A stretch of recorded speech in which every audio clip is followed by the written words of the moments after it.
And we are live. Alrighty. Hello, everyone. Welcome back to Decentralized Masters Podcast, your go-to source for everything in decentralized finance. I'm Tristan, and I'm here today with my co-host, John.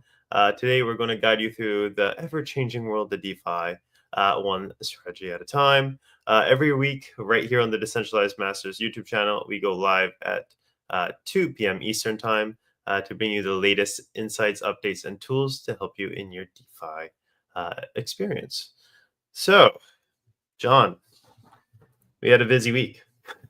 Really busy week, man. Market, a lot of good information has been out. I don't know. We kind of talked about a few pointers these last couple of days with our private community. Specifically, Let's Talk Crypto yesterday. And it kind of seems like it's kind of happening. So I'm really excited to look into what we have in the charts. But most specifically, I'm very excited with what you have to go ahead and share regarding what the Fed said yesterday. So pretty big week, pretty busy week. We've been seeing a little bit of rebound all across every crypto. Same thing goes with the stock market as well. But I don't think this is the bottom. So I'm really excited, looking forward to what you have to go ahead and share with us. But so far, how's your day going, man? So far, so good. I received some interesting news on Twitter this morning.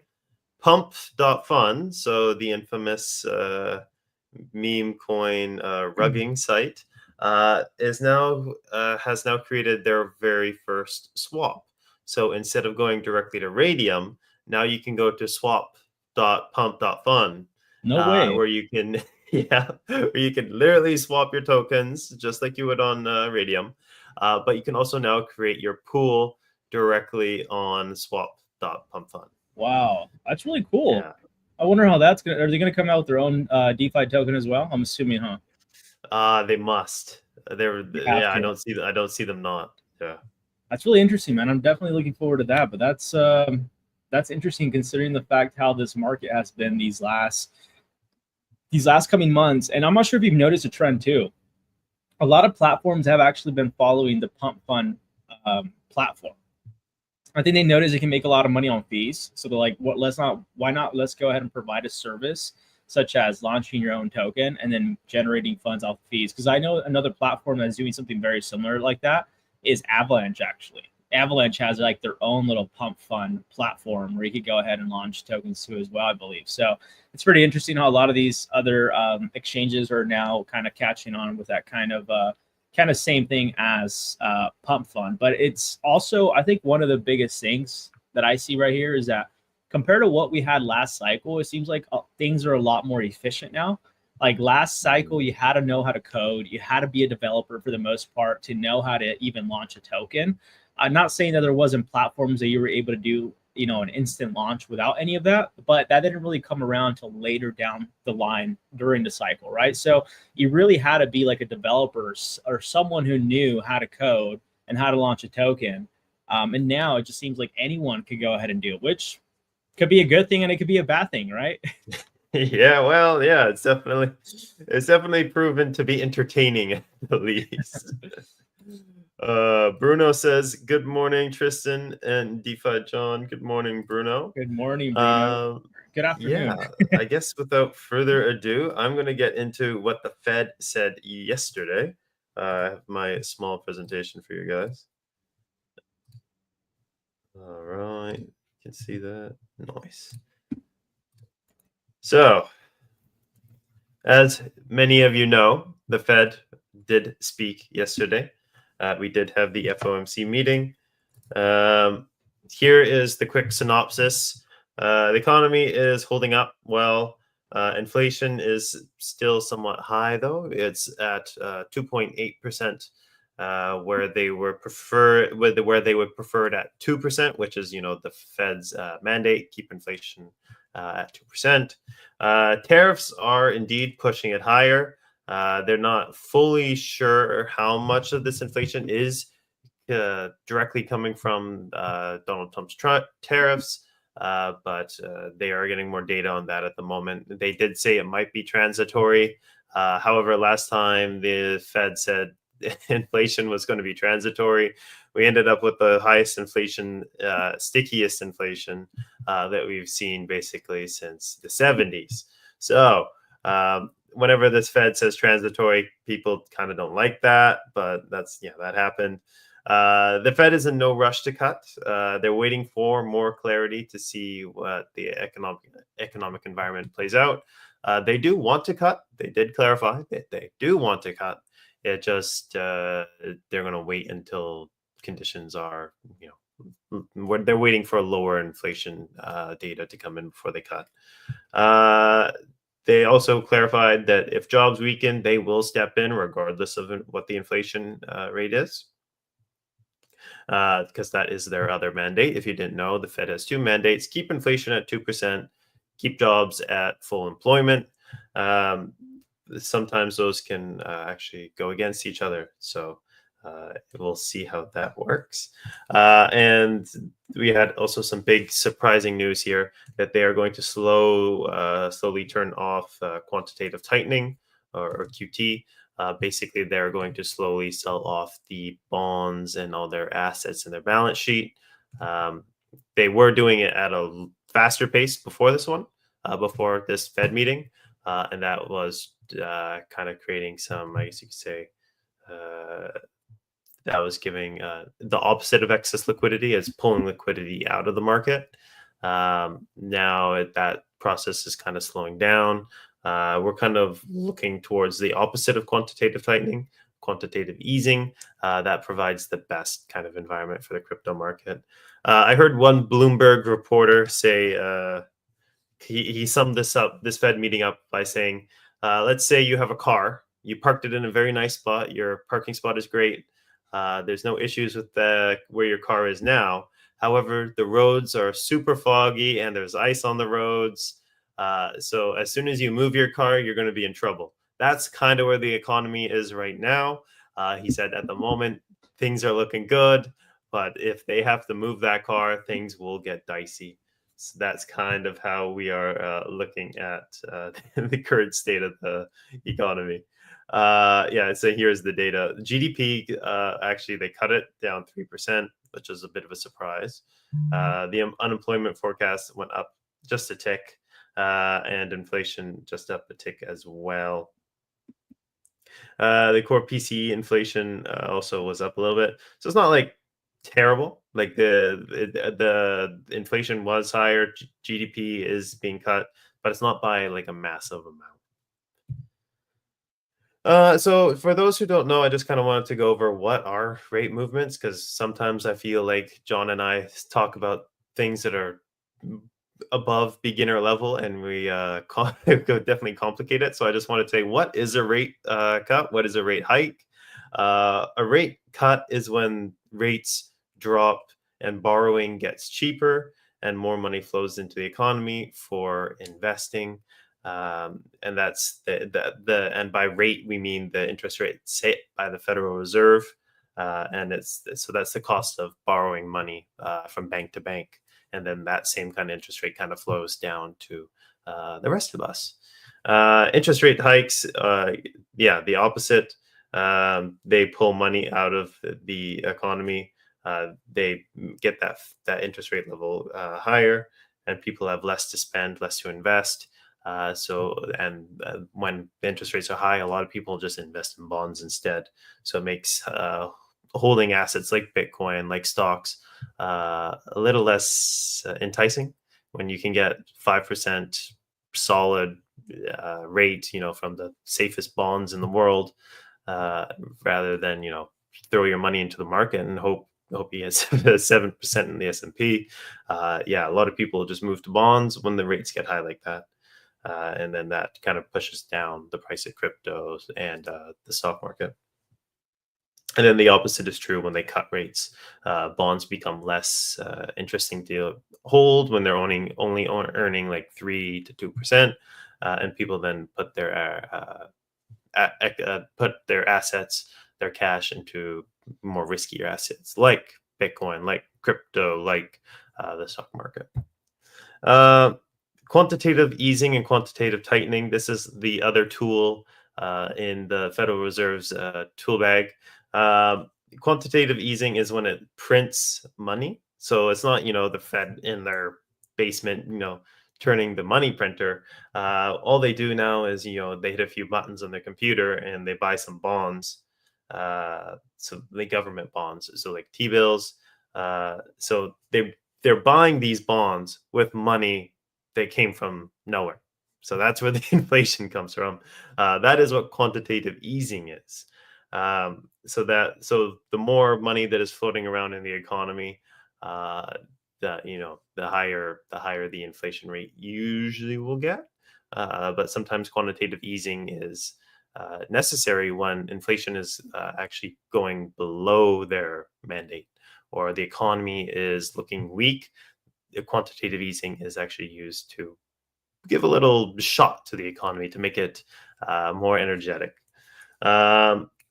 But then it could also, sometimes it can be a double-edged sword, because if you do quantitative easing too much, like what happened during the pandemic, and then you get 5 to 7% inflation rates, and then we got to hike rates, and things get bad.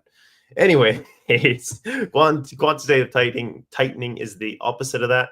So they are selling off those bonds that they've accumulated during quantitative easing, and that is creating excess liquidity, that is pulling liquidity out of the market, and it makes, they're pulling money out of the system essentially. And then another good thing that I need to stop on are, why do tariffs cause inflation? So basically what a tariff is, it's a tax put on government goods coming into the country, so imports. And think of it as a fee companies have to pay to bring in stuff like cars from Japan, or oil from Canada, or wine and cheese from France. Yeah, so those are just like an extra tax that imports have to deal with. So when those imports are coming into the country, companies inside the United States, they have to either sell for a loss, and then that doesn't make sense, or they have to add that price, that price that they paid for the tariff, onto the consumer good, passing it on to the consumer, therefore having a higher price for that good. When that good has a higher price, that contributes to the core CPI inflation, so consumer price index. Higher price for goods, higher inflation. So that's kind of what the Fed is dealing with right now. Of course, it's interesting because Donald Trump wants to have lower interest rates, but on that same token, he wants to put on tariffs to get better deals. So it's kind of, he wants one thing, but he's doing the opposite thing to get it. So yeah, maybe it's part of his master plan. I'm not sure. So what's next? As of this meeting, everyone was very, as you could say, it was like a 99% chance that the Fed was going to do nothing. They weren't going to cut, they weren't going to hike, and everyone kind of expected that. What's kind of up in the air now, right now though, is what is going to happen in the May FOMC meeting. Here I have yesterday's data from where did I get this? What this is? John, help me out. What's the name of this? My brain is Polymarket. Polymarket. Yeah, sorry. That escaped my mind. Polymarket is a predictions market, and it's basically people making predictions based on the result of certain events. Usually really accurate. It did infamously predict the election of Donald Trump. But this is what people are saying will happen in the next FOMC meeting in May. People are at a 77% chance that we don't have, there won't be an interest rate cut or an interest rate hike. It'll just be nothing. However, there are 20% of people are saying there will be a 20% decrease. There will be a 25% decrease in the interest rate in May. So people are more leaning to nothing is going to happen. but there is a chance that we do get that cut. And then in July, it's no one knows exactly what's going to happen. It's pretty split right now. 44% say no change, 47% say there will be a decrease. So What no about June? clear. Do you have any data for June? Or This those one, cuts haven't come in yet? yeah, the one on the left is May. So maybe the one on the right is June. They have the FOMC meeting too on June, and then it's July. I think after that, Okay. the next one might be, I think, August or September. I have the list right here of the FOMC meeting. So the next one would be June 17th through the next one after would be May 6th through the 7th, June 17th through the 18th, and then we have July the 29th and the 30th. And after July is September. So I wonder if what they think on June, or if they also think that there would be no change onto that. But that'd be really interesting to see. Yeah. I think the one on the right here is the June one. Okay, I see. Yeah. So then July would be the next one we'd be looking at. Yeah, July would be the one that I don't have, and that is kind of, I think that if June is up in the air right now, so is July. Yeah. I mean, also keep in mind, I mean, it could all, if you look at July, it's almost towards the end, entering into August. So we're not that far away between the July and the September, but I want to go ahead and say welcome everyone. I see, let's see a comment right here. I see before Tristan continues to go on. Row Prince, Row Prince. You can continue to go on, Tristan. Just share your screen. I'm just going to go ahead and go over these comments right here. I signed up on Monday for the training, and I haven't received any trading material. Who do I need to contact? You should go ahead and be able to sign up down below with the link down below in the description. You should go ahead and get an email with a training link. So I'm not sure exactly when that gets released, but if you did went ahead and put an email, you should go ahead and get that link sent to you shortly when it comes to that. Now, if you want to go ahead and reach out to me, you can go ahead and reach out to me via LinkedIn if that works. I'll go ahead and share my details right now, and then I could go ahead and do my best to go ahead and put you with someone in our team. But if you join our link down below in the description, you can join our free community, which Tristan and I post a lot of content there. I post content there every day. So you can literally talk to me in our free community just by joining the link down below in the description that you see on this video down below. Welcome in, Happy. Good to see you here. Martis, hello. Thank you, John. Thank you as well. So let's go ahead and go forward with Tristan. Really good information that he has. Like I said, guys, if you guys are interested into joining, there is a link down below in the description, and you can catch both myself, Tristan, in the free community, providing information all the time, and you guys can literally talk to us. So definitely go ahead and check it out. But let's go into it, Tristan. Awesome. Yeah, well, thanks for joining, Ro, and as well as Happy. Thanks for everyone joining today. I did a little bit of technical analysis, almost done here. I know John will probably go into some TA today as well. But this is just generally what I kind of see here. We are up around the same kind of point at the moment, the 85, 86,000 kind of level. We're still in this downward channel though. So I want us to see, I want to see us kind of break out of 85. We kind of want to hold above this channel for me to think that, hey, maybe we are outside of this, downward trend before we, break new highs, as well as we have this resistance at 92,000 or just shy of it from the previous cycle. That previous support that we had has become a resistance. As you can see, back in early March here, we hit it and went back down. So I do want to see us kind of break out of that 92,000 range for me to think that we're going to continue with this bull market. But yeah, I think John's going to be in the same camp today. Yeah, I agree. Things are looking better. Yeah, things are looking better, but it's literally the same thing. I think it's we're still kind of pushing towards the narrative that we're still in a neutral, unfortunately. Like we haven't been given enough information to make a decision where the market's going. But literally, these are the 2 points. It's either going to break out here very soon and we approach 90,000, or we go down even lower to around the $60,000 range. This is an indicator you said that that Tyler shared, right? Or is this something? Oh no, this is Tyler did share this one, but he shared something called the Monte Carlo simulation, and it had like lines spilling out all over the place. We can I'll show it after this. Yeah, I'll definitely want you to go ahead and show that. I definitely want to know more about that, 'cause I know you did mention that. So that's so you drew these lines, the green and the red. Yeah, I just drew these. Okay, because I was like, you're spot on, man. That's literally like where we're at. That's why I was like, dude, is this an indicator? Like, I'm like, this is like a perfect. What indicator is he using right now? I know this is literally where we're at right now in the market. I think last I checked, we're around $83,000. So.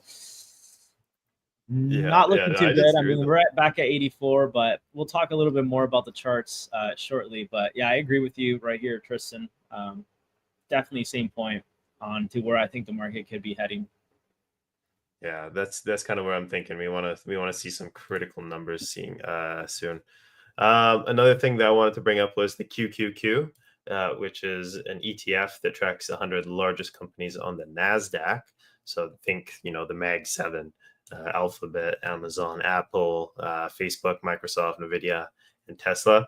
It has gotten slaughtered in the last week or so, or month or so, and it is being brought down by Tesla a lot, Nvidia a lot. Things are a little bit rocky in the NASDAQ at the moment. But as you can see, we kind of have the same situation right now. We've kind of bottomed out a bit. And we're kind of pushing up at the moment here. We do want to see the NASDAQ have a good day, potentially today and tomorrow, to see if we're going to break out of this downtrend.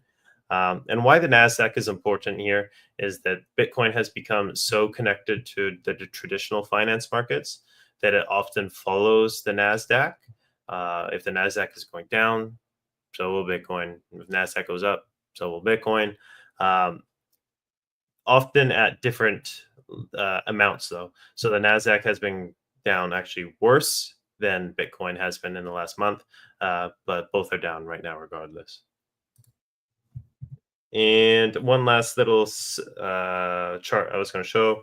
I was talking about showing this one in my last presentation last week. Couldn't find one, but I found one. It's a little outdated, but this is the halving cycle next to the election cycle.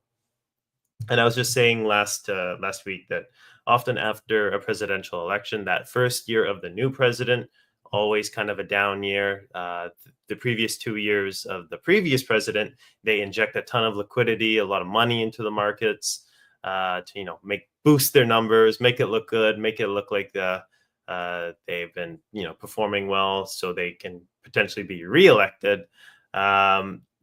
So it's not uncommon for us to have a bad year after that, just because there's a lot of extra liquidity in the market. Inflation can kind of run high. And it also coincides with the Bitcoin halving. So every time we have the Bitcoin halving, we plateau for a little while, go down a little bit, and then we start moving up again. So there are things in the market that make me say maybe we're going to go down for a little while still right now. But I'm still really bullish on, the next 2.5 years or so. And that's kind of all I wanted to show today. That was the general gist of the things, the general synopsis of what happened at the Fed. Nothing too crazy. It'll be interesting to see how things play out this summer, though. Yeah, really great information, and welcome in, everyone. So now I'm going to go ahead and talk a little bit more deeply into the market. A few articles that I've come across that I think are very important that relate to what Tristan just went ahead and talked about. Another thing too I wanted to go ahead and mention is besides welcoming everyone, what we're going to go ahead and be talking about in today's market is very, very important. So make sure to continue to watch. I do see a few comments right here, so let's go ahead and see what these comments are saying. Marco says, hello, Tristan and John. Shout out to Decentralized Masters. Thank you, Marco. Appreciate you. Marco. And then we see Marco again. Hello, Tristan and John. Shout out to Decentralized Masters. If you guys are looking to increase your exposure to Bitcoin. Thank you very much, Marco. And guys, what we really like when it comes to these live streams is interaction. Literally just commenting hi, hello, or anything. It could be related to crypto. It could just be how your day is going. Keep it interactive. We really enjoy it. This is one of the main reasons why we do live streams. If we wanted to just keep it very robotic, we would just be recording ourselves. So literally, you guys could go ahead and take advantage of the fact that we are live, and you can literally ask us almost any question, and we're here to go ahead and help you out with that as well. So don't forget, you could just go ahead and comment down below and ask myself or Tristan if any of this didn't make any sense. You could also ask us that, we do see right here. Let's go ahead and see what you got. Marco again. Just for this month, you can increase your exposure to Bitcoin through OTC. You can try our platform. I mean, I'll definitely be in what is called interested if you reach out to me, Marco.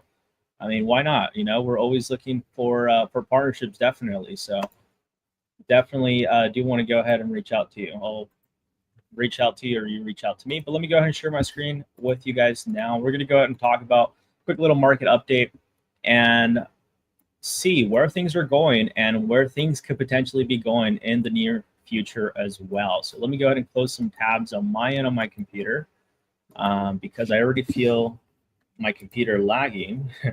I always have a billion tabs. It takes a lot of bandwidth, So let me close a few applications. I thought I already did. Yeah. My CPU almost hit 100% right now. So there's some things in my background right now that are just running, and I do not want to go ahead and cut up mid-sentence. So let me just go ahead and close some of these applications that are running on the back end of my computer, so that way we can have a smooth stream, because what I'm going to be talking about is very, very important and relates to what Tristan went ahead and touched. But most importantly, is going to give us a perspective of where the market's going to be heading. So make sure to smash that like button. So let's go ahead and start off with crypto bubbles. As we see right now, a little bit of red we're seeing. We saw a lot of green picking up yesterday. I didn't get too excited. I told the same thing our private members to be very, very careful, because during this time in the market, when we have big news such as the FOMC meeting, there is a lot of volatility, and a lot of that volatility could be short-term green, or it could be a lot of downside. And what we saw yesterday, we saw a little bit of green. And the main reason why, what I wanted to basically add is what Tristan went ahead and went over with what the FOMC meeting was. Realistically, what was really said, to keep it very, very simple, was that we're not in a recession and we're far away from a recession. And I believe that's what made the whole entire market a little bit more relieved. So that's really, just to keep it very simple, that's really what it was, and what I believe got the excitement in the market. And that's why we saw a little bit of green yesterday. But now, right now, we're really seeing the reality. And we're going to go ahead and talk a little bit more about charts. But even on the hourly, you do see a little bit of green. So you're seeing a little bit slightly buying pressure. Nothing that I would personally be getting excited about. There's a few reasons why. As Tristan mentioned right now earlier, crypto now has a really strong correlation with the NASDAQ. And that's due to the fact, not only the fact that now we have ETFs, but now also the fact that a lot of investors, traders look at Bitcoin and cryptocurrencies kind of like the tech sector. And that's one of the main reasons why we've been seeing a strong correlation. And I actually go ahead and show you the chart of the NASDAQ and Bitcoin put aside, and you guys are going to be amazed about how close and how identical they look to one another. And the main reason why I'm going to be completely honest with you guys, I'm a little bit bearish with this market. I don't think this is the bottom. I think there's a little bit more room to go. And I'm going to be talking about that right now. So make sure to go ahead and stay. Do not go ahead and miss this information, but we're going to go ahead and start off with this. The U.S. stock market loses $5 trillion in value in the last 3 weeks. So this article is slightly a few weeks old. I would say like about a week. But the reason why I'm showing you this is so you could also understand this is not just solely in crypto that we're experiencing this loss that we're going through right now. This is all across the board, mostly in the stock market as well. The tech sector is getting hit very hard, just like Tristan went ahead and touched on. The top magnificent 7 stocks are at a discount. I'm also looking at both markets. I think there's a lot of opportunities in both the crypto and the stock market, specifically the tech sector, if that's what you're looking towards, especially when you're a little bit more into taking on a little bit more risk, right? But yeah, the stock market is also down. It's not just crypto. It's not just Bitcoin. It's actually both markets. So also keep that in mind. One thing I also wanted to touch on a little bit more with what Tristan went ahead and talked about. As you see right here, this was what stood out to me on this article when I was checking it out. So Federal Reserve Powell said that the tariff-related inflation was likely to be transitory and that the recession risk remained low. This is literally what got the market a little bit more relieved because they're like, oh, well, recession remains low. But in reality, I don't think so. I think there's some very scary signs as to what we're seeing that could be screaming almost recession. And I think that's the reason why we've been seeing a lot of volatility to the downside is that not only are we seeing an overreaction in the market, but we're also seeing panic with it. And there's kind of a reason why people are panicking right now. And I totally understand their perspective. And that's what I'm going to go ahead and touch on a little bit right now. But as you see right here, that's really what the FOMC meeting was, risk of a recession remained low. And that got the market a little bit of excitement coming through. I also wanted to go ahead and share this, and I highly, highly recommend all of you screenshot this, save this link. federalreserve.gov is the official government website where you could go ahead and see and keep up to date when the FOMC meeting is coming up. As you see right here, the 2025 list of the FOMC meeting, the next one will be May, which, as Tristan mentioned, right now, really what we're waiting for is a rate cut, and that should go ahead and start bringing in a little bit more interest and volatility into risk on assets. Risk on assets would be anything such as the tech sector, the stock market, cryptocurrencies, Bitcoin, just because they're a little bit more volatile, right? I do believe over time that would change, but for the moment being, that's the way it's measured. And this is the reason why FOMC, the CPI data, all of this information is really, really important for you to go ahead and make your decision with crypto. Now, because of its volatility, there's a few things that I'm personally doing to go ahead and still be exposed to the market, but also not taking on that massive risk. And I'm going to talk a little bit about that. And I'm sure Tristan's also going to go ahead and share a few things because there is a few things I also want to ask him. But as you see, May is the next one. And then we have June. Personally, I think we could probably be seeing a rate cut maybe around that June, July time, hopefully. Because it just means a lot of sideways till then. And honestly, that's very boring for the market. There's not really much excitement. One thing I could say, though, one thing that I've noticed, and I'm sure Tristan noticed this as well, is that right now I have been noticing a lot of good stablecoin liquidity pools, even single asset staking. Have you noticed that, Tristan? I have noticed that. I've been hunting liquidity pools. I've been hunting stablecoin liquidity pools for the last 3 weeks now. A lot of our private members, they're like, hey, I want to get out of the volatile tokens right now. Where should I go? So I've been out there. A lot of the major ones actually came down because, those are the first places people go to. So, their typical USDC on like MakerDAO has come down from 12 to 6%. Wow. But if you go out hunting, you can still find some good ones above 10. Yeah, I mean, I found one right now on Harvest. Nothing compared to what you have shared, because I know you shared it with our private community. I think it was a SUI. I did. Stablecoin liquidity pool you shared like 2 days ago or something. So as you guys see, with our private community, you guys get a lot of inside information before we start talking about it. So maybe Tristan could go ahead and share what that pool is with us shortly. But I did see something, and it was a stablecoin liquidity pool. I wonder if it's still doing as good. But there is a stablecoin liquidity pool right now that I'm going to be sharing shortly that it's earning about 9% on USDC, which is literally very low risk. You're going to be getting more than what you would be getting at a bank, right? So I'll be sharing with that with you guys shortly. But yes, I would highly recommend screenshot this, save this site, bookmark it. Be aware of when the FOMC meetings are around the corner. Now, this is one of the biggest things that maybe Tristan could add more to this. He probably knows more information, but he's been very big about talking about tokens like Mantra, and he was actually talking with our private community early on about Dubai real estate investing. And I came across this article yesterday, and as you see, Dubai starts real estate tokenization forecast a $16 billion market by 2033. So this is insane. So we heard it from Tristan. He's been talking about this for the last, I'd say 2 months almost. He's been talking about Dubai real estate. He's like, hey guys, you got to check this out. You got to check this out. And now this article really, I was like, man, Tristan's onto something.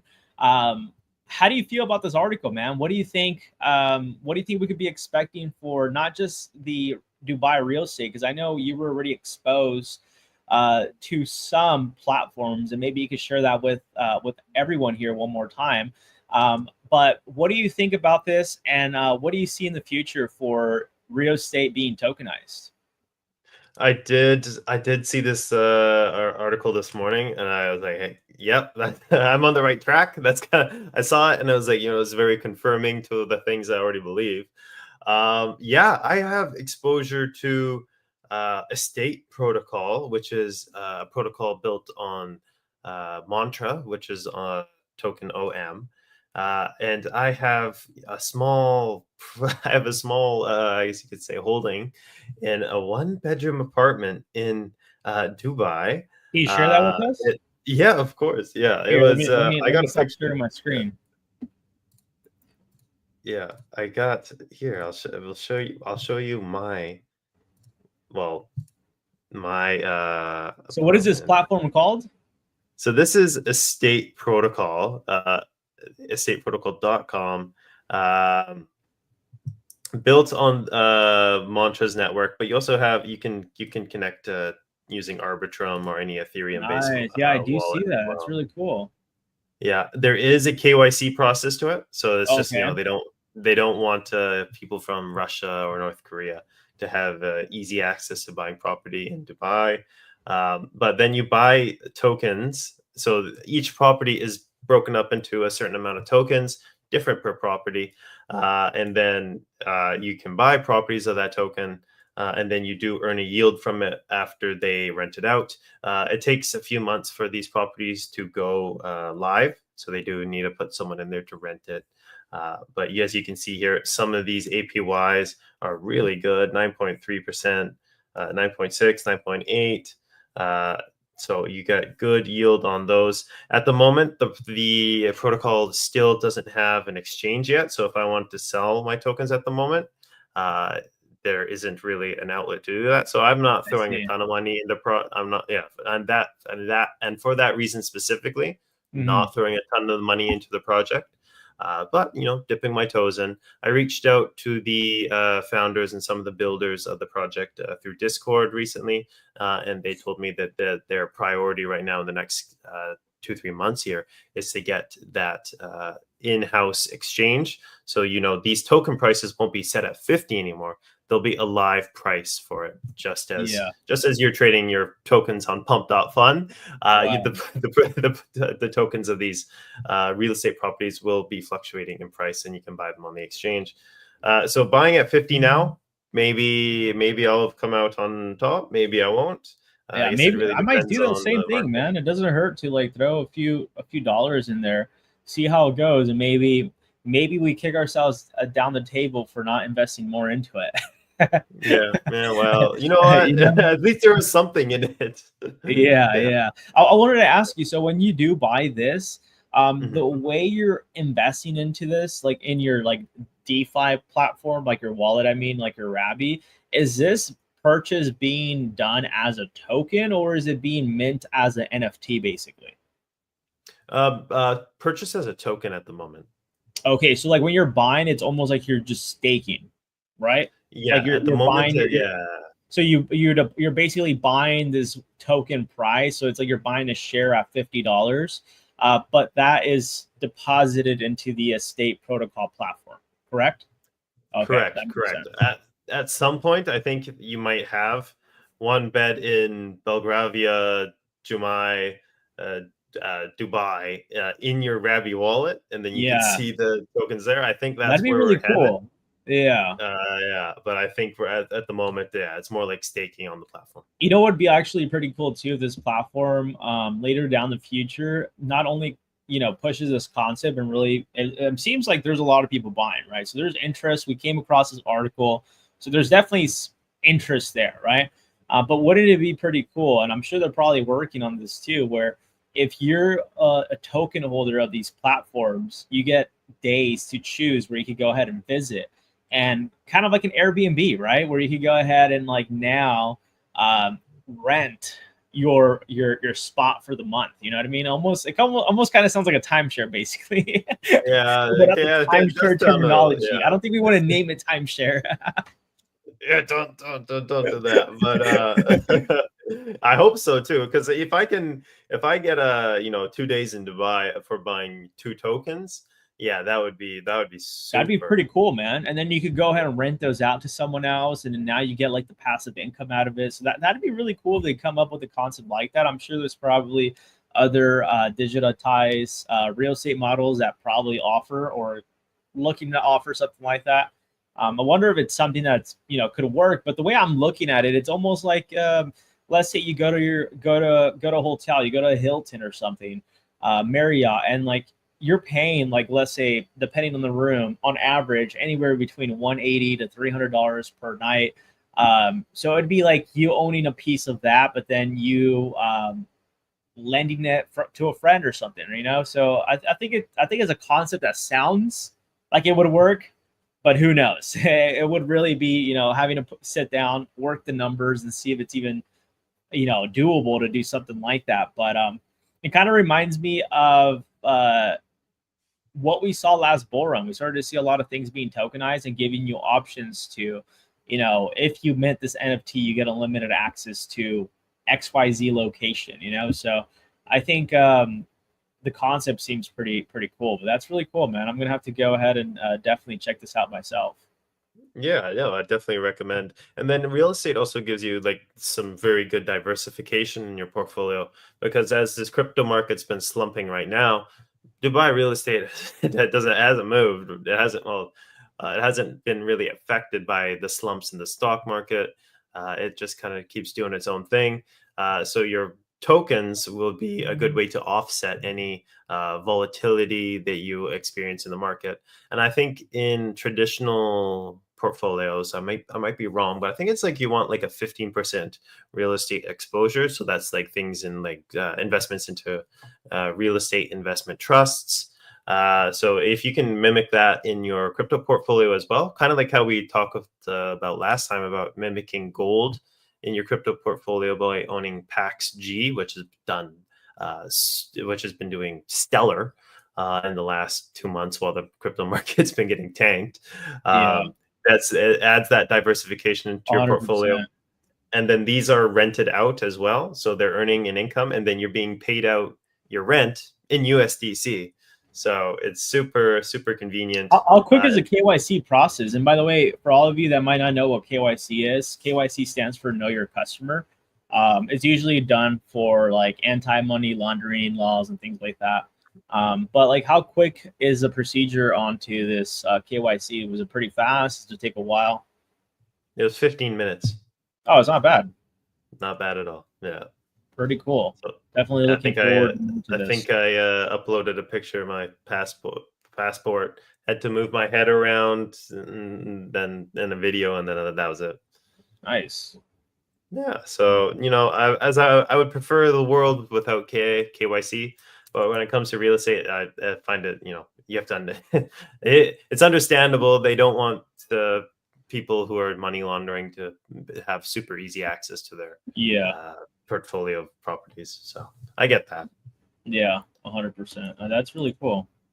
That is really, Yeah. really cool. I got another thing. I got my Kai Finance open here as well. So Yeah, I share found that my with us. pools. Sure. I found my special pools here. We have at the moment 10.5% on USDC. Wow. And the whole 14% What is it, Sui? on Sui. Yeah. This is on the Sui blockchain. So you do need a Sui wallet or a Phantom wallet to connect to Kai.finance. But yeah, super great rates on USDC and USDT right now. And this is also, it's a pretty secure platform. It's not it's not sketchy really in the slightest. So pretty good. I am definitely a fan. I've have a few of my clients who have moved into this. Tomorrow I'm gonna look at Kai Finance again after the stream, and all these rates are gonna be down. Well, I mean, I've Yes. noticed that usually when the market continues to go down, there's more exposure to stablecoin assets actually going up. So these last couple weeks, like for example, like before the market started to take even more of a bigger hit, I was exposed to a USDT pool on Beefy, and the rate went from 7% and went as high as like almost 9%. But it's been fluctuating steadily between high sevens to 8%. So about like 7.5, 7.8 to about 8%. So it's been on average between those two. So I think if anything, probably we'll see higher yields, man. If you really think about it, like there's probably going to be more people going into stablecoin pools or stablecoins in general.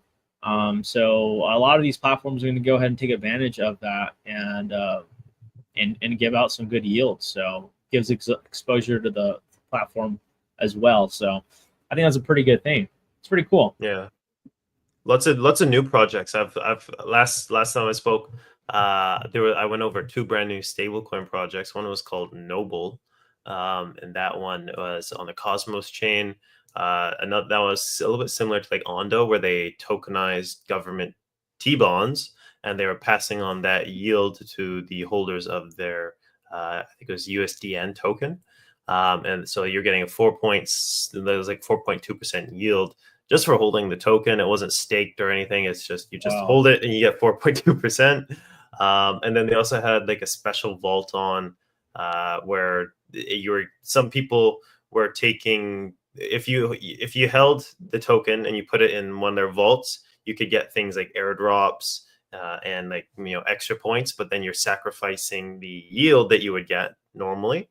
And then there was another vault that was the normal yield, the 4% you would get, plus all that yield from that other vault that the people were forfeiting. So it was a combined yield of around 15% from those two sources. And that one is still around 15% right now. You know what? I'll show it. I think we got time. Cool project. Marco says, have you guys checked out Shadow Exchange on Sonic? They have huge APR there. I haven't personally dabbled into Sonic chain. I've been looking into dabbling into that next. But I have been seeing that they have some pretty good yields offering there. So that's probably the next chain that I'm going to be playing with is going to be Sonic. Is going to be the next chain that I'm going to be introducing myself to.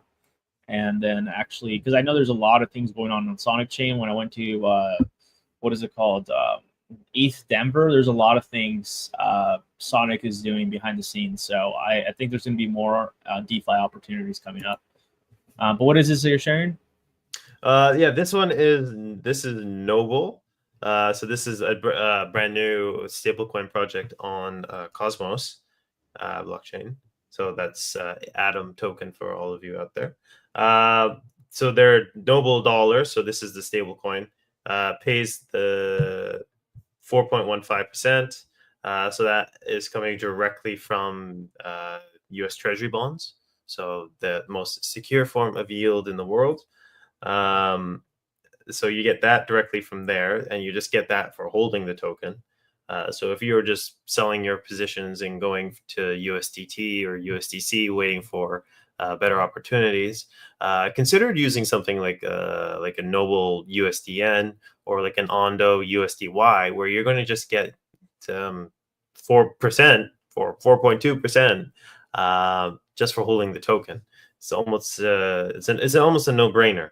And then also same project, same Noble. You also have 2 vaults that you can use as well. One gets Noble points, and that's kind of more like their like if you want airdrops or if you want to get more involved with the project, that's kind of like their their launchpad product. So if you're holding your tokens in there, you get access to their new projects. Or you can choose the boosted vault, which has the 4.2% that you saw earlier from the government T-bonds, but you also have this 10% here coming from this other platform. So the Noble Points, when you're in the Noble Points, you don't earn that 4.2%. You sacrifice that, and that yield is going to the boosted vault. So the less money in the boosted vault here, the higher this yield is going to be. But when more people start getting into this boosted vault instead of this one, that yield will come down. So just a cool mechanic, I thought. And 15% right now on a stable coin is beautiful. So it's pretty cool good, project. man. You can't go wrong with that. No, and it's quite trustworthy too. They've been CEO, Canadian lady, has been on a lot of podcasts that I've been watching lately. It's in a few Twitter spaces. That doesn't mean it's 100% trustworthy, because I know Sam Bankman-Fried was also out there a lot too. But yeah, it's a good sign. It did say too that they were supposedly partnered with Coinbase. So usually when there's partnerships with Coinbase, you can definitely usually assume that the platform's pretty real. But just like Tristan said, we can't really base our analysis off of that. So as you guys know, we are not endorsed or affiliated with any of those companies. Always do your own research. And I would always recommend start off with a little bit of money before you start getting exposure, overexposure to yourself. 15% sounds nice. Start off with a few hundred to a few thousand. Then if you start to see that the returns are promising and they continue to go, then that's when you could go ahead and provide more cash into it. But yeah, just want to go ahead and give a quick disclaimer on that. But that's some really good information you share there with us, man. 83% of institutions plan to re-up on crypto allocations in 2025 per Coinbase. So it's pretty interesting to see how we're seeing a lot of institutional interest these last couple of days, some months, weeks, most specifically being because of the president that the U.S. now has in office is pretty big in crypto. So I'm sure that probably has to play a big role in why a lot of institutional interest is now coming to the table, because of all the promising talks about regulation and how it could and should be improving the U.S. economy overall. So we'll see how things play out. But there's a few things that are actually brewing around the table. One of them being right now, we see AVAX sees a rising whale accumulation. And we're going to go ahead and talk about what that means about the price. One of the key takeaways as to the reason why we've been seeing this, one of them being is that now AVAX are aiming for an ETF proposal. So VanEck went ahead and proposed a $2 million investment, an ETF proposal, and then WFI, World Liberty Finance, went ahead and invested $2 million into AVAX. So you could actually go ahead and see this. I looked into it myself. This is World Liberty Finance's wallet. For all of you that might not know, this is Trump's team's their wallet as to what they're holding on. And as you see right here, I want to go ahead and I trust the source, but I got to verify with my own eyes to see if it's true. And that's the beauty about blockchain. Someone could say something, but if you could go ahead and double confirm to see if it's real. And as you see right here, we could go ahead and check on Avalanche. It went down a little bit because of the price, but it was at $2 million yesterday. But as you see, 1.99 million. And we see a high allocation into Ethereum. So about 91%, which is over $73 million in ETH. So personally, what I think of this is I think that this is definitely one of the main reasons why a lot of whale interest is coming into AVAX, not only the ETF, but now World Liberty Finance holding on to AVAX. And I've actually been talking about AVAX these last couple of months, our private community. It's almost about to be a year. I've introduced it early July about the changes that Avalanche has been doing. One of them being is that they went ahead and partnered up with the DMV of California, which is pretty big, and they went ahead and digitized 42 million card titles on an Avalanche blockchain. So I'm actually in the process of getting what is called a real ID that is now needed in the US. If you want to go ahead and push and travel, there's other options, but I'm in the process of doing that right now, and literally everything is online now. And it used to not be like that. You used to actually had to go into the DMV, do the paperwork. Some of it was online, but it wasn't fully. Now the DMV is called My Wallet. So I'm wondering if I'm using Avalanche without me even knowing. So it's pretty interesting to see how everything is now being digitized. And if California could really execute on this, I could almost guarantee that the rest of the states are going to follow. And more than likely, now that we're seeing World Liberty Finance hold on into Avalanche, I'm sure that's going to go ahead and bring in more awareness. I've always talked about how AVAX is a real world asset, is hitting the narrative of real world assets and gaming at the same time. So AVAX has a lot of things coming. Like I said, not financial advice, but something to go ahead and consider. As we see, they went ahead and filed the AVAX ETF. One thing I wanted to go ahead and talk about too is Trump's family went ahead and held a deal talk with Binance US in regards to the exchange. So it looks like they want to have some sort of ownership stake into Binance.us. So they've been in the talks these last couple of weeks. So that's actually pretty good for us. You know, they limited Binance US to a lot of us, and there's very little options, even if you want to use Binance US right now, when it comes to crypto tokens due to regulation. So if they do go ahead and strike out a deal, which they're probably not going to go ahead and announce it if they're going to pull through or not, they're more than likely, we could probably more than likely see more exposure to tokens. And I wouldn't be surprised if they start listing Trump's token on there, which would be a big thing, because I think Binance.us doesn't really list that many meme tokens, from my understanding.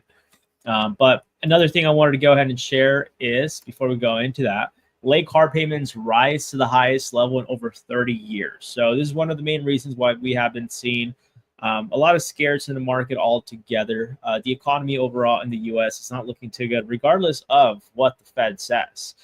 You can't go ahead and ignore these news. Like when you're getting late car payments and high delinquencies in over 30 years, that means we're getting into a pretty big problem. So you can't ignore the fact that is happening. We also had last month the highest numbers of jobless claims that we've ever had in since 2009. So job reports didn't come in too good either. So it's not looking too good overall, to be completely honest. And this is the reason why there has been a lot of fear in the market altogether. So a lot of negative things, but then yet the Fed says something else. Whatever the Fed says and excites the market, I guess that's what we got to cheer on for. But it's clear on the table that we're in a pretty sticky situation in the U.S. and not just the U.S. It's almost globally now. There's a lot of trade wars going on, a lot of political things going on, which I'm not going to go ahead and touch on, and we're not going to touch on too much. But just know that does have a strong influence as to what is going on with the crypto markets. That fear is what's causing these markets to correct. Uncertainty is not what the market likes. And now the next platform I want to go ahead and share, as I always do, is Harvest.finance. Also not affiliated or associated with them, but this is a platform that I use personally. We all use in Decentralized Masters and with the rest of our students. But as you see right here, USDC earning 8%. Not too bad. I've been seeing this fluctuate between 6 to 8%, 8% being the highest. And I think yesterday I almost saw it go as high as almost 9%. It was like 8.9 something. So almost 9% APY. You can't go wrong. This is basically like a high yield savings account. Little risk, not saying there's no risk. You always want to go ahead and with a very little amount when you want to go ahead and start off. But it comes to DeFi or anything, always go ahead and get a feeling as to what you're doing before you go ahead and start investing even more. But as you see right here, a few options that you can go ahead and take advantage of, such as Ethereum right now on base earning 4.90%. I saw this as high as 5% yesterday. We also see the Euro C about 3%, not too good right now. But we do also see virtual right now. If you lend your virtual, you could go ahead and earn 15%, which is not too bad. I saw virtual go as high as over 30%. Arrow right now has still been pretty stable with their yield between 9 and 10%. So if you go ahead and lend your Arrow, you could go ahead and earn that additional 10% as you're holding on to it. The neat thing I like about this platform too is your payout is called a harvest. So I believe it's every 6 hours, you get what is called a harvest, which is your payout, and you get to actually see how much you're earning. Now, I went ahead and tried a stablecoin liquidity pool to go ahead and really try out and see if what their estimates are, because also as soon as you enter a liquidity pool, it's going to give you an estimation as to what you could be potentially earning per month and per day. And those estimates, I'll tell you, have been pretty accurate so far with the pool that I'm in. And I've noticed with some platforms, they're not always so accurate. They'll tell you a percentage and you're not really earning that. And you're wondering, like, why am I not really earning that? But Harvest, so far, like, it tells you your estimated earnings. And so far, it has been up to date. So I would recommend all of you check this platform out. Stablecoin pools, in my opinion, stablecoin is the way to go right now, because I do think the market's going to continue to fall down even lower. Talking about the market falling down even lower, we're going to quickly do some technical analysis to go ahead and see where things are going all across the board. But as we see right here, the reason why I'm pretty bearish, to be completely honest, and this could change tomorrow, but as of right now, I'm pretty bearish until we see a breakout happening in the NASDAQ. And as you see right here, it is kind of struggling to go ahead and break. Now, if we do see a breakout, then that's it. That means the bottom is in, guys, and we're now going to see a reversal in the market. So this is the NASDAQ, and I'll go ahead and show you the reasons why I'm talking about the NASDAQ, but there's actually a strong correlation behind it. So if I actually go ahead and put the Bitcoin chart right next to it, you're going to go ahead and notice that it literally follows almost the same thing. So right here, this is the Bitcoin chart that we're looking at. Let's see what is that right there. So as you see right here, we see the first initial top right here, initial top, Bitcoin top, NASDAQ top, and then we see Bitcoin right here getting rejected, and we see the NASDAQ also struggling to go ahead and break through that. So as you guys see right here, this is a pretty strong correlation to how the NASDAQ and Bitcoin have been moving these last couple, basically almost months. Because if you go all the way back over here from March, you see the NASDAQ move very, very similar. So as you guys see right now, it's looking, in my opinion, like we're more than likely, and I hope I'm wrong.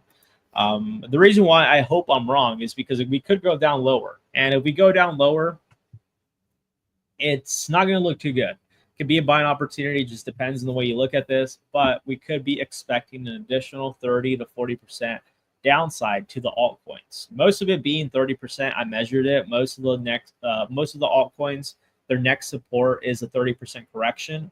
Very strong area of support. So I wouldn't be surprised if we do go ahead and get rejected right here. And we do come down to this next area of support of the NASDAQ, which is about the $18,000 range.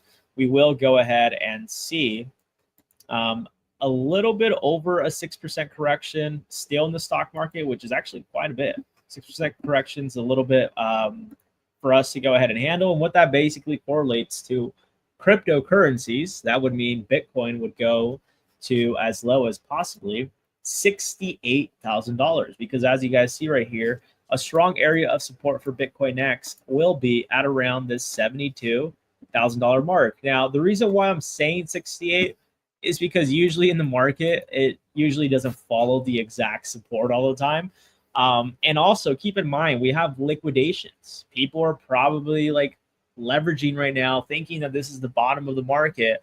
And if this is a bull trap, then we're going to go ahead and see the market come down, and we'll probably come down to this $72,000. And I'm sure they're probably going to wick people down to the bottom. And we'll see $68,000. But I think if we do see $68,000, it'll be so fast, you guys won't be able to capture it. It'll happen so quick. And more than likely, it will be happening if you're living in the US while you're sleeping. That's usually how these corrections always happen.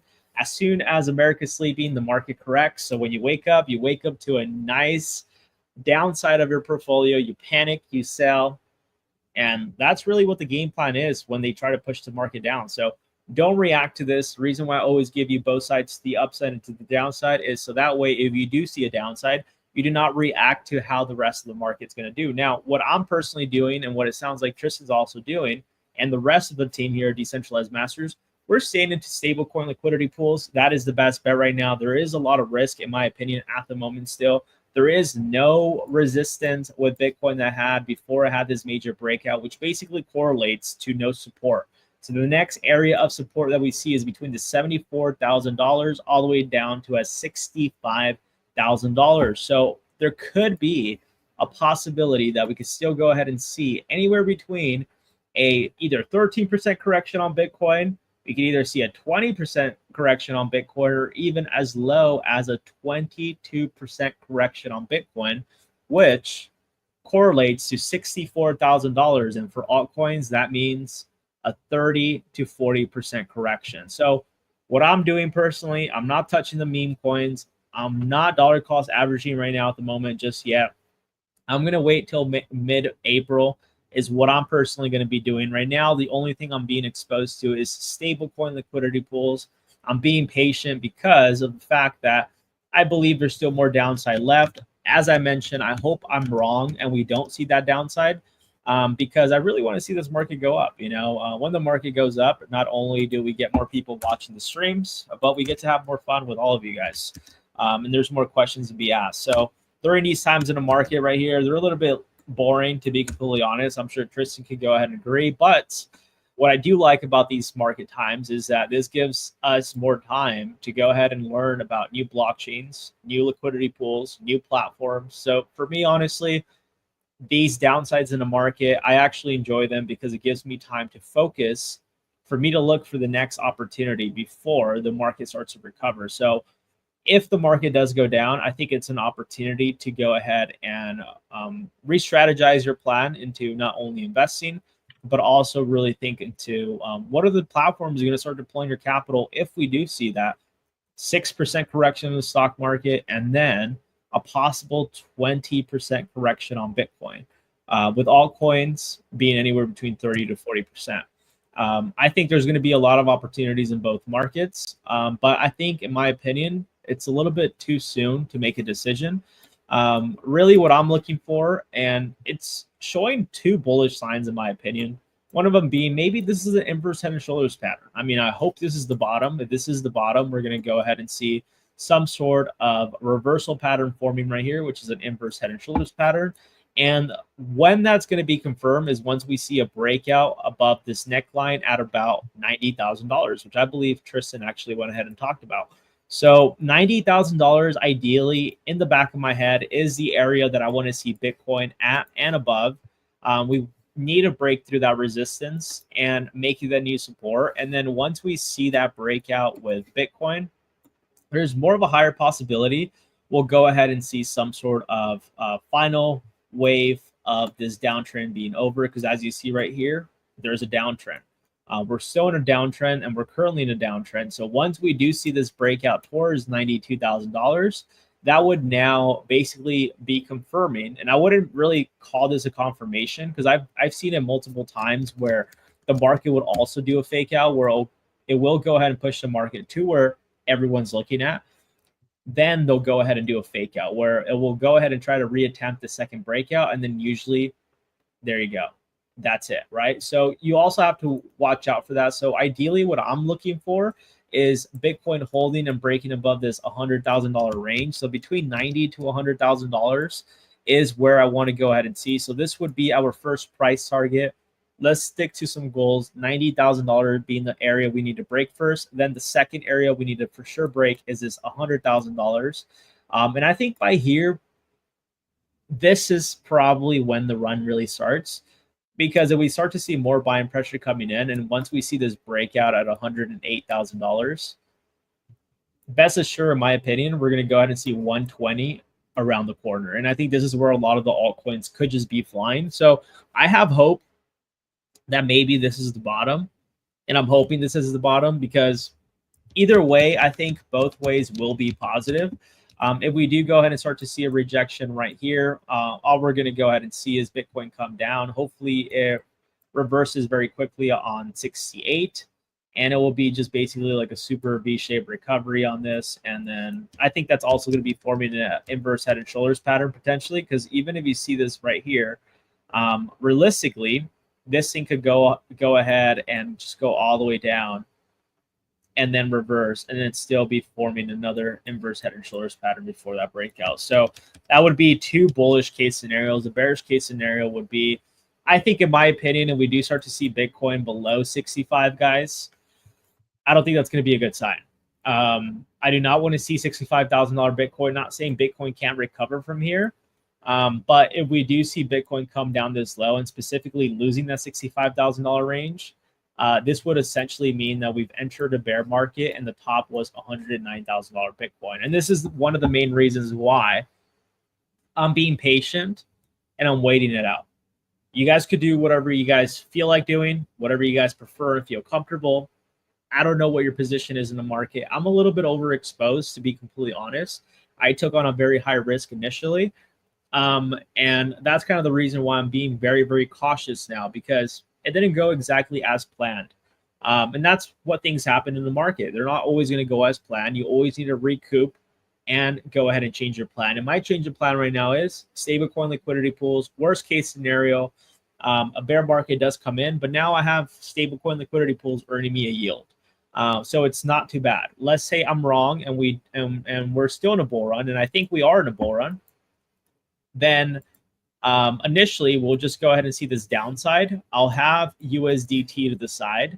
And if we do see this correction right here, guess what I'm going to be doing? I'm going to be loading up the dips on altcoins. And by this zone right here, anywhere between this zone right here for Bitcoin, I will be aggressively throwing money and deploying it into the market, because now I know that the bottom for Bitcoin was this. But until Bitcoin gives us those signs, right now it's not giving us really much. It's up, it's down, who knows? But confirmation would be $90,000 to $100,000 would give a confirmation that the downtrend is over, and now we are back in an uptrend. So I always recommend wait for confirmations. That's the way this market gives you a little bit more details. And like I said, there's still a lot of opportunities. PAX G, which is something Tristan has been talking about. Gold finally went ahead and hit over $3,000. Now, one thing we are seeing right here in gold is if gold could start declining back, this would definitely be a good sign for us. And that would mean that people are now going into risk on assets. But as you guys see right here, since early December, we started to see gold bottom out at around $2,500 and then go up to over $3,000 an ounce. So as you see right here for gold, it has done a nice little run up of over 18%, which is pretty crazy. And then from this bottom to this top, gold did realistically over a 20% upside in less than 3 months, which is pretty crazy. So what that basically means, guys, with the data that we just got and we're seeing is people are just not willing to take on that risk right now. Now, if you take on the risk, and this is the bottom of the market, you're going to be highly, highly rewarded. And that's a choice you need to make. In my case, I took on too much risk. Now I'm at a point where, like, how am I going to protect myself? And that is through, as I mentioned, stablecoin liquidity pools for the moment until I wait for the market to do its thing and then recover back up. Long term, I think the market's really good. I don't think we're in a bear market, but as I mentioned, we need to wait for that confirmation. But everything, look at the outside, AVAX ETFs, President of the US endorsing crypto, buying crypto. These are bullish things long term. So I think either way, I think we're in a very positive, leading into a positive. And if this is a bear market, later down the line, we have every bullish thing to be bullish long term. So I think even now, you might even feel more confident holding on to Bitcoin even during a bear market, because now we know that things are going in our direction. Prior years, the scares was, what if they make this illegal? What if regulation comes in and tries to ban all this stuff? And I think that's where a lot of the risk was also coming in, where a lot of people were not really deciding to hold on to much Bitcoin because of the fact that everyone was unsure what could have happened. now, even if we do enter a bear market, I think more people are going to be taking advantage of Bitcoin at these dips. And I think more confidence will be around the table because of this institutional interest that we're now seeing all across the board. But what do you think about this, Tristan? And then whenever you're done giving your output, you're free to close. Sounds good. Yeah, no, this is largely the same kind of situation that I'm believing in right now. I think it's quite critical. Like you can see, can I draw a line? Yes, yeah, go for it. No. Does it allow me to draw a line here? Yeah, there's a marker in the bottom right here. If you look at the streaming platform we use, I believe. Yeah.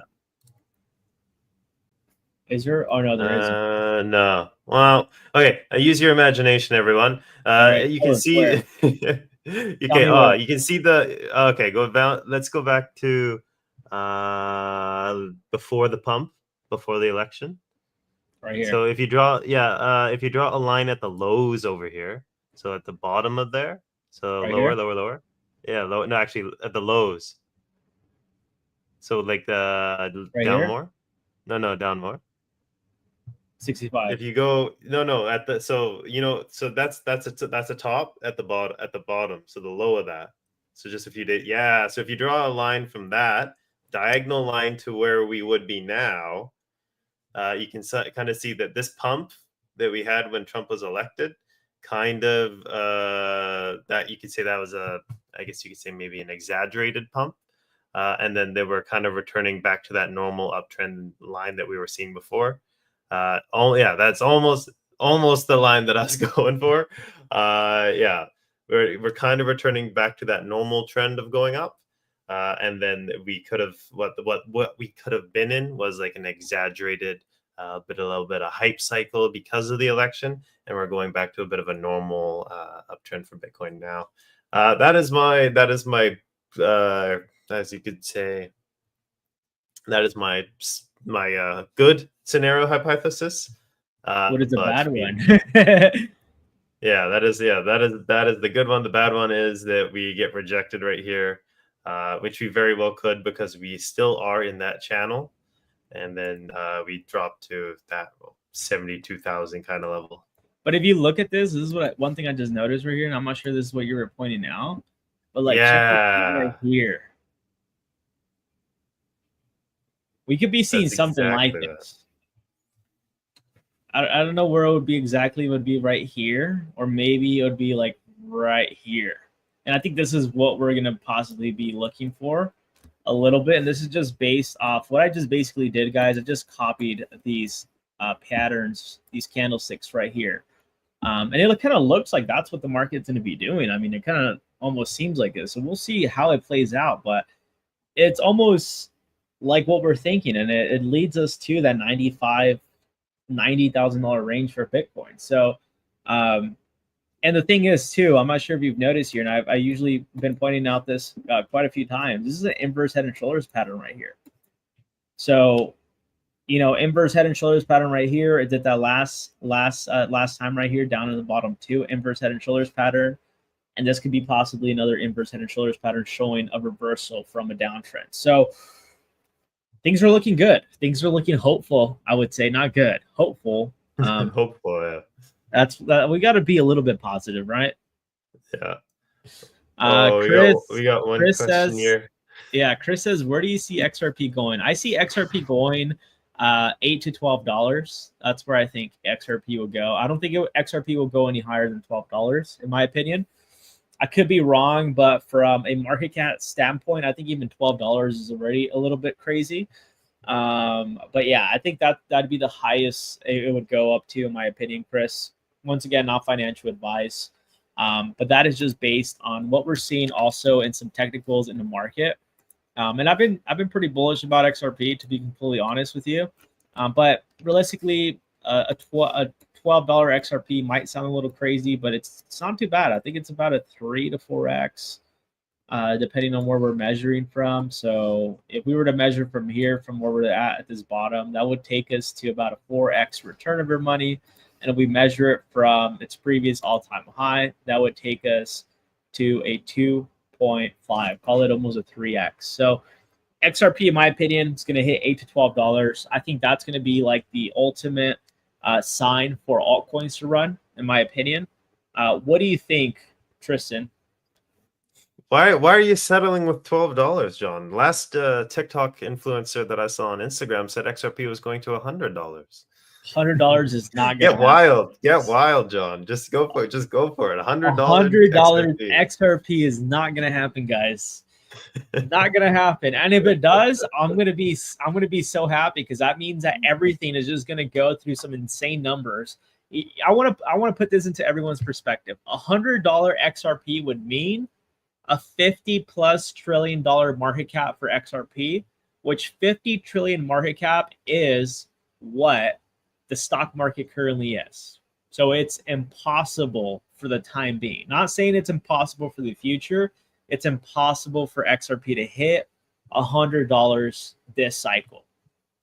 Impossible, literally impossible. And if it does hit $100, I'd be so happy, because that would mean that we would all be probably trillionaires, to be completely honest, because that would mean the whole entire market cap of crypto, the market cap in crypto would be over 100 trillion plus. Keep in mind, the Bitcoin's market cap is about what, 2 trillion, or is it 1 trillion? We'll have to check, but I think it's maybe in the trillions. I'm pretty sure it's in the trillions. 2.8 billions. Is that in trillions? I'm pretty sure it's like trillions, right? Yeah, 2.8 trillion. Oh, 1.6 trillion. Sorry, 1.6 trillion. Yeah. So Bitcoin makes up for like most of the crypto market cap. The current market cap for crypto right now is 2.75 trillion. So that would mean XRP would have to go ahead and overlap Bitcoin. And that would also mean that Bitcoin would have to probably be over $1 million a coin. And now when you guys hear $1 million a coin for Bitcoin, and now you might be like, that's impossible, John. Well, $100 XRP is impossible. I really wonder what it would mean for $1 million Bitcoin, what kind of market cap that would be. Ooh. Yeah. It'd be pretty crazy, right? Yeah. Imagine what the whole entire altcoin market would be. Like, we're talking about like surpassing the stock market, which I'm a big believer in crypto, but I don't think that's going to happen just yet. I don't think Wall Street, I don't think big money is going to allow crypto to come in and surpass the stock market. Now, I think Tristan did talk about tokenizing the stock market, I believe. I think they'll become the same thing. The crypto market and the stock market will become the same thing. It's not going to be a competition of which one is better. It'll be the same market. Would that combine the market caps? Ooh, yeah, I guess. You could say here are crypto projects, and then here are stocks that are just tokenized, and you can say stocks are still this much and crypto is still this much. But I guess if they're both tokens, I guess I would combine the market caps. You know how well, do you consider gold? Do you consider gold to be part of the market cap of the stock market? I don't think it is. I think gold is basically commodities, right? Yeah, so I think the same kind of idea would happen with crypto. I guess you're right, because then you also have forex. You have the forex market, and I don't think the stock market is part of the forex market, because that's currency exchange. But I do think Bitcoin is part of the forex market, basically, right? Yeah, it should be. It's currency. That's interesting, man. It's really interesting when you really put things into perspective like this. You start to realize, like, it's really interesting where things really go. But you know, one thing I do want to mention, I would say tokenizing stocks, you would probably see what you guys are seeing right now with Robinhood. If you guys have a Robinhood account, you could literally buy crypto and buy stocks in one platform. And that is amazing. And I use Robinhood. And you could easily buy Bitcoin. You could easily buy AVAX now, Solana. You could send and receive. So I think that's what it will look like when you're tokenizing things. But it'd be really cool if you could just hold on to like Amazon on your wallet, right? And it's actually funny because I came across a platform called Poison. I believe it's on the Phantom network, or no, it's on the base, I believe. Maybe Arbitrum. I take that back. I'm doing more research on this, but it has to do with synthetics. I really don't know much about synthetic shares, but it literally mimics the price, supposedly, of like Amazon, Google, and all these platforms on the blockchain. So it's really interesting. I'm gonna look more into that. But do you know about any of that, man? I know there's one called Bitpanda, and I think that one's in the EU. And then it's same kind of idea. They have like synthetic stocks. They don't have all the stocks, but they have like the main big ones. That's kind of made us, that's How kind of does like that a work, token. though? Like, how does that work? What's stopping you and I to create that?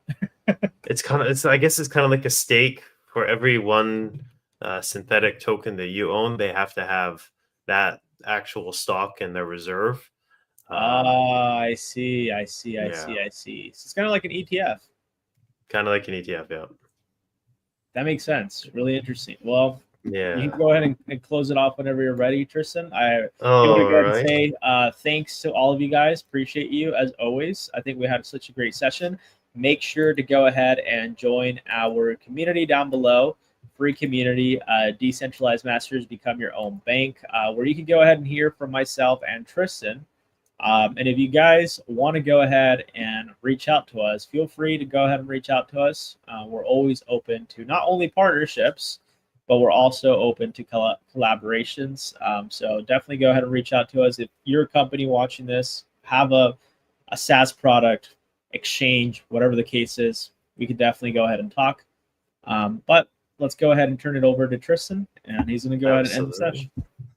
All righty, guys. Thanks for joining. Thanks for tuning in for another week's episode.